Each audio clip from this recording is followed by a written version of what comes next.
nasceu. Por meses, ele permaneceu conectado à mãe pelo cordão umbilical, que ligado à placenta fornecia a ele os nutrientes e o oxigênio necessário para o seu desenvolvimento. Alguns minutos após o nascimento, esse cordão é cortado e o pedacinho que fica preso ali na barriguinha do bebê recebe o nome de coto umbilical. Dali a alguns dias ele vai cair, mas enquanto isso não acontece, alguns cuidados precisam ser tomados. E quem vai nos mostrar quais são esses cuidados na prática é a Karina Souza, enfermeira obstetra no Saúde no Lar. Karina, seja muito bem-vinda. É difícil cuidar de umbigo de recém-nascido, Karina, pelo amor de Deus. Eu não acho, mas tem gente que acha um bicho de 7 cabeças, né? Não é, a gente vai desmistificar isso, né? Não é difícil cuidar e a gente vai mostrar na prática. A Karina já mostrou pra gente, né, o passo a passo de um banho com o bebê, para ele ficar bem relaxado, bem tranquilinho. Então a gente saiu da banheira, veio pro trocador, pra cômoda, como limpar o umbiguinho. Bom, a gente vai tentar... Porque a gente já é direto aqui. A gente vai tentar deixar esse umbigo o mais seco possível e o mais arejadinho, né? Porque o que a gente pensa? O umbigo são os vasos sanguíneos que nutriam o bebê, coberto por uma geleia, que chama geleia de Wharton.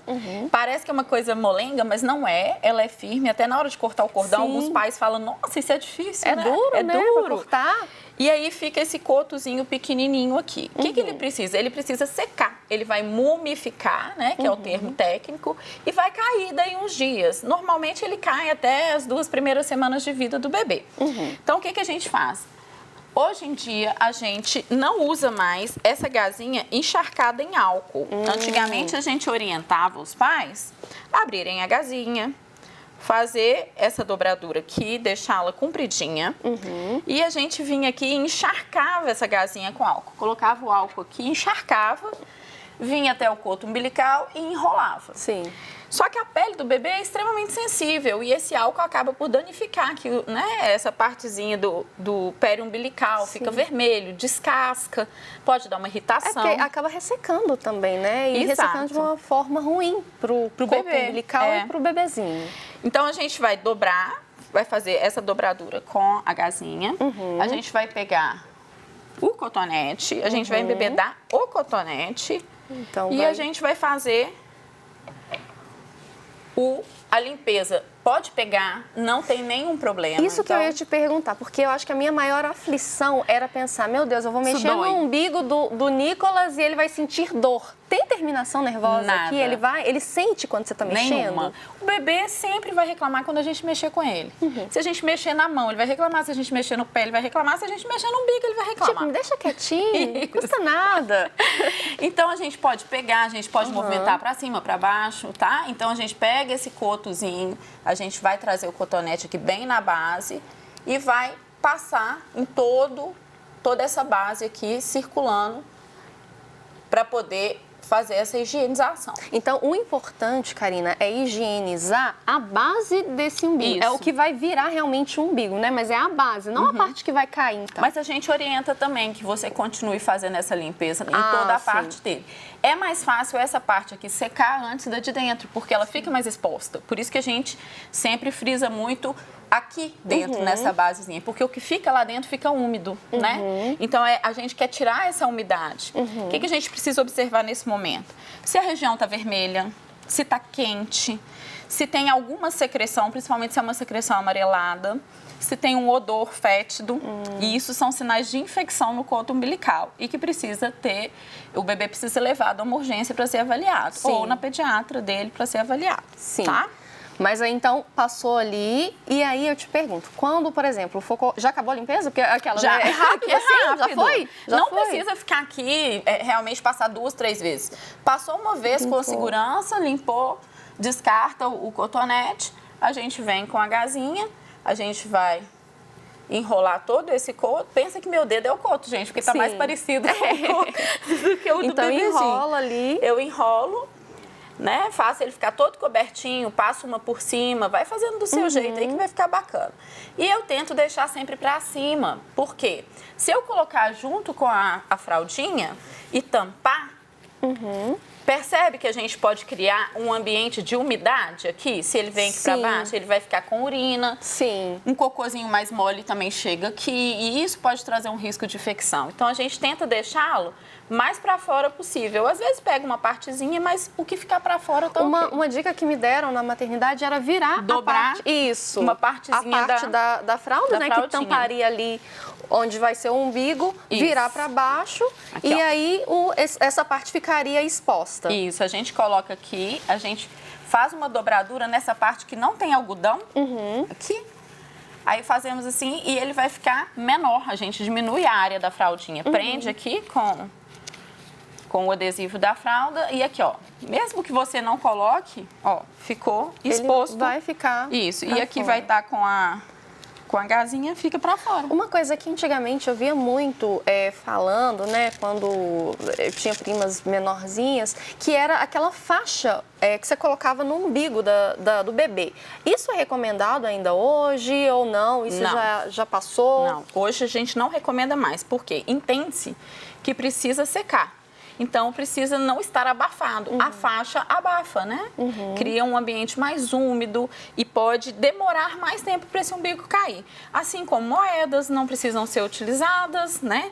Nenhum outro tipo de substância, como fumo e qualquer outra coisa que possa trazer micro-organismos para dentro desse coto umbilical. Pois é, tem muita gente, né, que tem contato com pessoas, né, mais velhas e acabam sugerindo, né? Coloca tal coisa para o umbigo da criança ficar bonitinho. A maneira como a gente cuida desse umbigo vai influenciar no formato do umbigo futuro? No formato, nem sempre. Quer dizer, se eu colocar um micro-organismo e tiver uma infecção, eu posso ter uma ferida que vai ficar com uma cicatrização feia.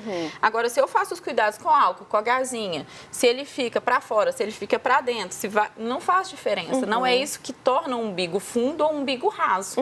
Isso aí vai ser da criança, vai ser da formaçãozinha dela mesmo. E aí, quanto tempo? Você falou que uns 10 dias para um umbigo cair, em média? Até 2 semanas, em média, já caíram, mas os umbigos caem mais rápido por causa do uso do álcool. Sim. O álcool, ele é um desidratante. Sim. Então, a gente tem algumas linhas, algumas pessoas, alguns estudos que defendem não passar nada, só secar.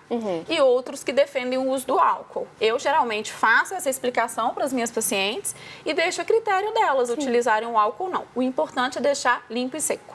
E não colocar nada que possa, né, causar uma infecção ali no umbiguinho, principalmente porque é uma região muito sensível, né? O bebê todo é um serzinho muito sensível, mas o umbiguinho ali ainda está curando, né? Como a gente fala. Tá curando. Uma dúvida que eu tenho, que eu já ouvi também, né? Agora, nesse mundo da maternidade, a gente escuta muitas histórias. Hérnias umbilicais, nesse processo, né, de curar um umbigo, pode acontecer? Não. A hérnia umbilical, ela vai ser, é como se abrisse um buraquinho e extravasasse uma parte ali do intestino para dentro, né? Isso não é uma coisa que você deixar o umbigo, curar o umbigo, não curar, vai acontecer. Isso acontece porque é um acaso, uma fatalidade por outros fatores, não necessariamente pela maneira como eu estou o umbigo cuidando foi curado, ali né? do umbiguinho. Agora, uma coisa que eu fiquei na dúvida, né? A gente colocou a fraldinha aqui e eu tô vendo uma pomada de assadura. Toda vez que a gente troca a fralda do bebê, a gente tem que passar? Não é aconselhado passar todas as trocas. Quando a gente passa, quando a gente percebe que a região do bumbum do bebê está irritada, está precisando de algum tipo de tratamento, a gente passa uma camada muito fina, porque também se torna um ambiente para crescimento bacteriano. Sim. Então, você faz ali úmido, com uma crostinha bem molhadinha, e isso favorece a contaminação da região. Eu sempre gosto de orientar as pacientes o seguinte: à noite é legal. Fez esse banhozinho relaxante que a gente falou, né, no outro bloco, passa uma camada fininha e deixa, porque à noite, se ele dormiu, a gente vai deixar ele de fralda mais tempo, né? Então, a gente deixa com a pele um pouquinho mais protegida. Mas fora isso, não precisa. A gente precisa de uma limpeza bem feita e deixar seco. E o coto umbilical pode sangrar?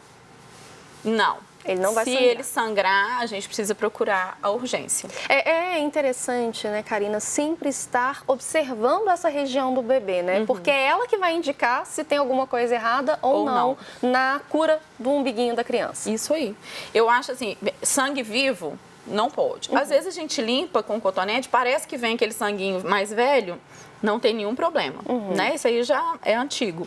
Mas o sangue vivo está sangrando, pingou, passei a gazinha, veio uma gotinha de sangue vivo, é legal ser avaliado. Sim. E na dúvida, avaliação sempre. Sempre profissional precisa avaliar na dúvida.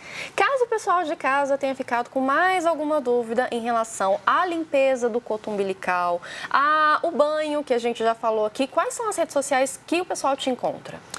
Me encontra no Instagram, é Karina Souza, Karina_Souza_Enf_obstetra. A gente vai deixar aqui na tela que fica mais fácil o pessoal copiar também. Isso, fica, pode mandar direct, falo disso horas, se for preciso, a gente adora, né? Sim. Papos de maternidade, então qualquer dúvida, qualquer dica que precise, fiquem à vontade. A gente ficou conversando vários, assim, um tempão, né, antes, quando a gente estava pensando nessa pauta. Queria te agradecer mais uma vez por vir nos esclarecer dúvidas. Assim, pode parecer uma coisa muito simples, né, depois que a gente passa, mas na hora ali de limpar o umbiguinho, de dar banho, a gente fica meio, principalmente pais de primeira viagem, né, fica mais tenso, mas assim, as coisas acontecem e é olhar com carinho, né, é tratar com carinho aquele novo ser, aquele novo integrante da família, que tudo vai fluindo, né, Karina? Mesmo. Ter tranquilidade, a gente precisa estar tranquilo, gaste o tempo que for necessário, não precisa fazer nada correndo, o bebê precisa sentir a tranquilidade da mãe para se manter tranquilo também. E o pai ajuda muito nesses momentos, porque pode ficar ali, pode segurar os dedinhos do filho, né? Tentar fazer contenção dos bracinhos enquanto a mãe veste uma fralda, porque o bebê não gosta de ficar todo solto. Então, e é ter o contato pele a pele também, né, que a gente sempre muito fala. bom, né? Eu fazia contato pele a pele até em casa, assim, depois do banho um pouquinho. Às vezes colocava para amamentar peladinho, botava só a fralda. Isso é muito, cria um vínculo muito legal. Muito interessante, e que realmente a gente possa ter esse contato cada vez mais próximo com os nossos filhos. Mais uma vez, muito obrigada. E você aí de casa, acompanhe com carinho a evolução do coto umbilical do seu bebê e siga o passo a passo, né, que a gente foi falando aqui, o passo a passo correto para limpar essa região. Observe também se não vai ter nada diferente. E caso apareça, né, alguma coisinha diferente ali na região do umbiguinho do seu filho, busque orientação de um profissional para que ele possa te orientar da melhor maneira possível em relação ao tratamento adequado, caso este seja necessário. Um beijo grande, espero que as dicas hoje tenham, né, sido válidas para você e até o nosso próximo encontro.